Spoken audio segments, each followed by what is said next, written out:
Hello guys, I hope you all are doing great.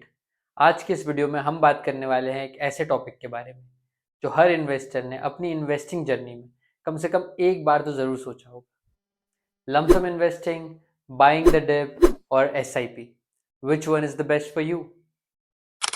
आज के इस वीडियो का बेस है निफ्टी 50 का 23 ईयर्स का डेटा और वेरियस एक्सपर्ट्स के opinion, and the results are something that you did not expect. पहले बात करते हैं लमसम वर्सेस एसआईपी इन्वेस्टमेंट के बारे में।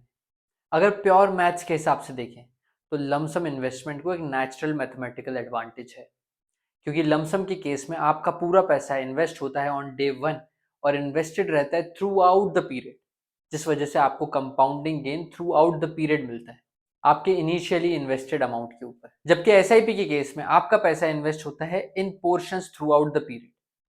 थोड़ा थोड़ा पैसा हर मंथ पूरे साल भर इन्वेस्ट होता रहता है, ना कि ऑन डे वन। आपकी पहली इंस्टॉलमेंट पूरे 12 महीने के लिए इन्वेस्टेड रहती है, दूसरी इंस्टॉलमेंट 11 महीने के लिए, और तीसरी 10 महीने के लिए, और सबसे लास्ट तो बेयरली एक मंथ के लिए इन्वेस्टेड रहती है। इसी वजह से आपको आपके पूरे कॉर्पस पे पूरे साल भर कंपाउंडिंग नहीं मिलता है, और इसका डिफरेंस आपको नंबर्स में भी दिखता है। अगर आप हर साल 1,20,000 5 सालों तक इन्वेस्ट करते हैं और मान लेते हैं कि मार्केट का रेट ऑफ रिटर्न 10% है, तो 5 साल के एंड में आपका कॉर्पस हो जाएगा लगभग 8,05,000 के बराबर। वहीं पे अगर आप एसआईपी करते हैं 10,000 पर मंथ की 5 सालों के लिए, और सेम मार्केट का रिटर्न अगर हम 10% माने, तो 5 साल के एंड में आपका कॉर्पस हो जाएगा 7,75,000 रुपए। डिफरेंस ऑलमोस्ट 30,000 रुपए का है। जैसे जैसे आपका होराइजन यानी कि आपका इन्वेस्टमेंट पीरियड बढ़ता जाएगा, वैसे वैसे ये गैप और बड़ा होता जाता है। सो मैथमेटिकल टर्म्स में तो लमसम हमारा क्लियर विनर है। लेकिन यहाँ पे एक बहुत बड़ा एजम्पशन है। यहाँ पे हमने ये अज्यूम करा है कि मार्केट एक स्ट्रेट लाइन में अपवर्ड मूव करेगा और आपको हर साल 10% का रेट ऑफ रिटर्न मिलेगा। लेकिन एक्चुअल में ऐसा नहीं होता।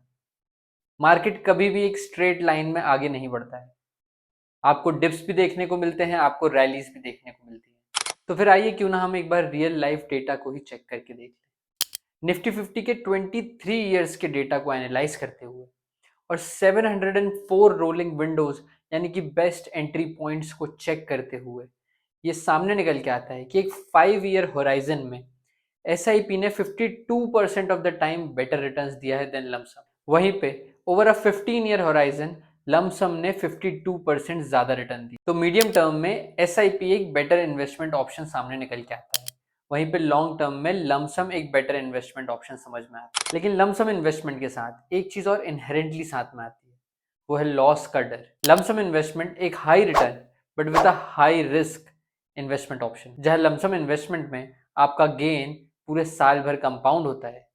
अगर आप लमसम इन्वेस्टमेंट के साथ एक गिरते हुए मार्केट में एंट्री लेते हैं, तो आपका लॉस भी पूरे साल भर कंपाउंड होगा। और एक चीज जिससे हर इन्वेस्टर रिलेट कर सकता है, वो ये है कि लॉस का दर्द गेन की खुशी से कई गुना ज्यादा होता है। अगर आपके लमसम इन्वेस्टमेंट करने के बाद मार्केट एक अपवर्ड रैली की जगह एक डाउनवर्ड ट्रेंड पकड़ लेता है, तो आपका कॉर्पस भी बहुत तेजी से खत्म होगा। यही लॉस का डर और नेगेटिव मार्केट न्यूज आपके ऊपर एक प्रेशर क्रिएट करती है, जिससे आप सेल करने पे मजबूर हो जाते हैं।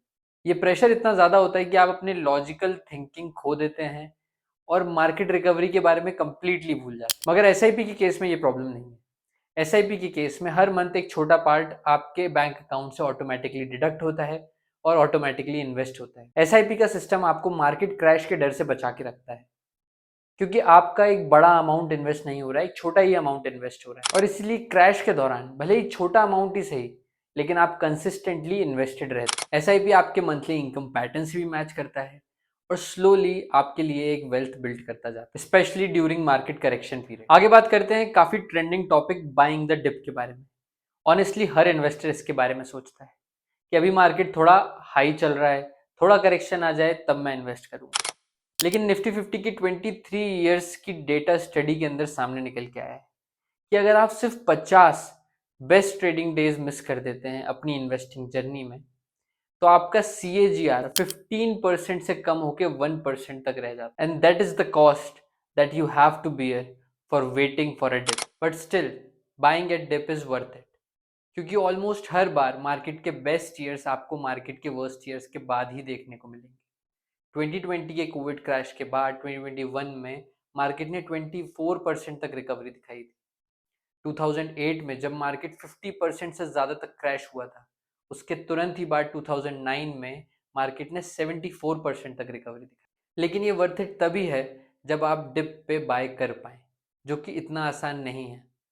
जब मार्केट एक डाउनवर्ड ट्रेंड फॉलो कर रहा होता है, तो लॉस के डर के साथ साथ पूरा मार्केट नेगेटिव न्यूज़ और नेगेटिव सेंटिमेंट से भरा हुआ होता है, और उस टाइम पे बाय करना इतना आसान नहीं होता, क्योंकि हर इंसान को अपना हार्ड अर्न्ड मनी किसी ऐसी जगह नहीं लगाना है जहाँ पे उसे लॉस होने की। जब मार्केट एक डाउनवर्ड ट्रेंड फॉलो कर रहा होता है, तब लोग एक पॉजिटिव सेंटिमेंट की तलाश में लग जाते हैं कि जैसे ही एक पॉजिटिव सेंटिमेंट आएगा, वहां से रिकवरी कंफर्म है, हम तब बाय करेंगे। और इसी वेट के चलते वो लोग बेस्ट अपॉर्चुनिटीज मिस कर देते हैं। जब तक वो एक पॉजिटिव सेंटिमेंट की तलाश में लगे होते हैं, तब तक मार्केट ऑलरेडी रिकवरी स्टार्ट कर चुका होता है, और लोग सिर्फ एक स्पेक्टेटर बन के देखते रह जाते हैं।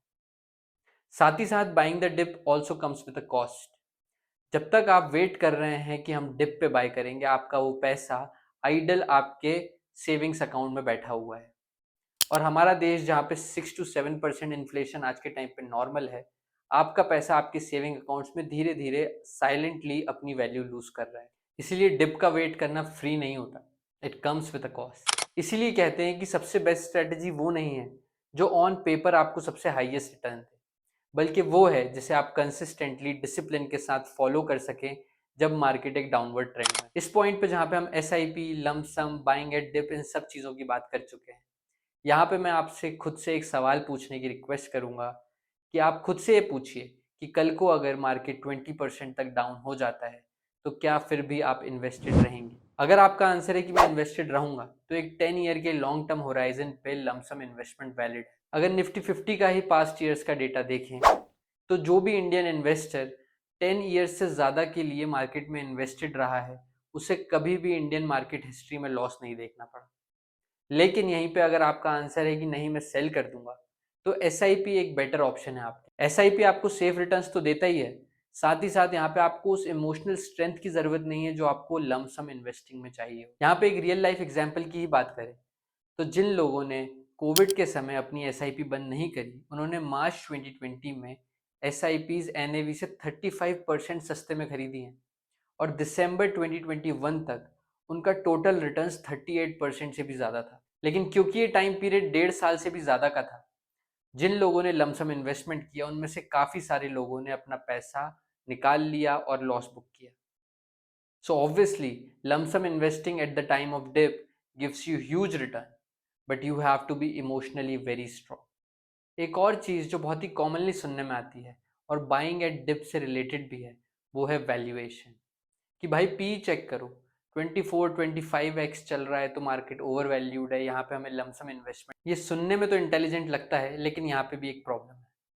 अगर मार्केट एक्सपेंसिव है भी, तो भी मार्केट 2-3 साल तक एक्सपेंसिव रहता है। जिन लोगों ने 2014 में मार्केट ओवर वैल्यूड है बोल के इन्वेस्ट नहीं किया, उन्होंने 2014 से लेकर 2017 तक 40% तक की रैली मिस की है। जिन लोगों ने 2021 में रिकवरी के टाइम पे इन्वेस्ट नहीं किया, उन लोगों ने और भी ज़्यादा 70% तक की रैली। वैल्यूएशन एक यूजफुल चीज़ है, लेकिन वो मार्केट टाइमिंग का टूल नहीं है। ब्रॉडली हम ये कह सकते हैं कि अगर कोविड जैसा सिचुएशन है जहाँ पे पी रेशियो 14 और 15x के आसपास चल रहा है, तो लमसम इन्वेस्टिंग का एक स्ट्रॉन्ग केस बनता है। लेकिन अगर मार्केट ओवर वैल्यूड है, तो भी आपको इन्वेस्टिंग रोकनी नहीं चाहिए। आप सेफर इन्वेस्टमेंट कर सकते हैं, जैसे कि थ्रू SIP। एक perfect time lump sum investment opportunity के चक्कर में रुक के बैठे रहना आपकी सबसे बड़ी मिस्टेक हो सकती है। तो फिर एक्चुअली हमें करना क्या चाहिए, और हमारी क्या इन्वेस्टमेंट स्ट्रैटेजी होनी चाहिए?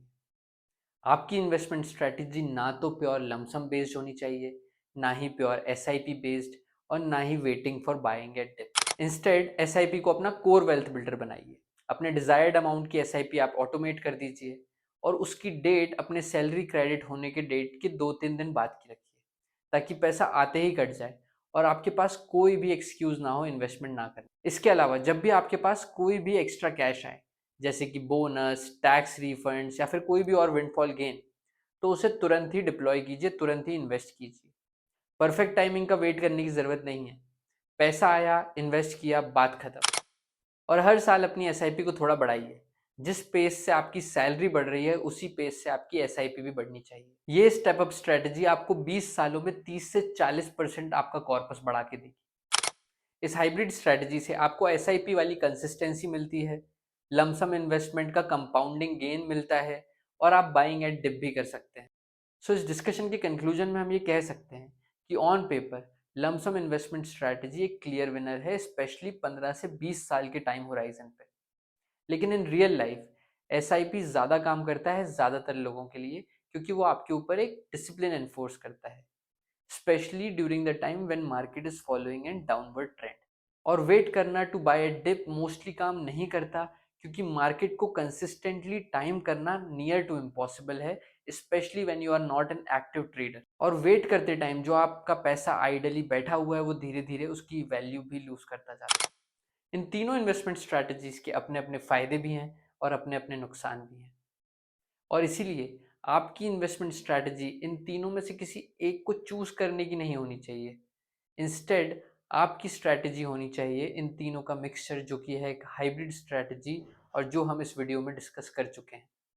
इस हाइब्रिड स्ट्रैटेजी को फॉलो करके ना ही सिर्फ आप अपनी रिस्क मिनिमाइज कर रहे हैं, बल्कि साथ ही साथ आप अपनी गेन भी मैक्सिमाइज कर रहे हैं। So that's it from my side, and if you have any other question regarding investing then comment in the comment section, and हम कोशिश करेंगे कि उन्हें नेक्स्ट वीडियो में कवर करें। Thank you for watching, please subscribe to Paisa Vasool, and see you in the next one.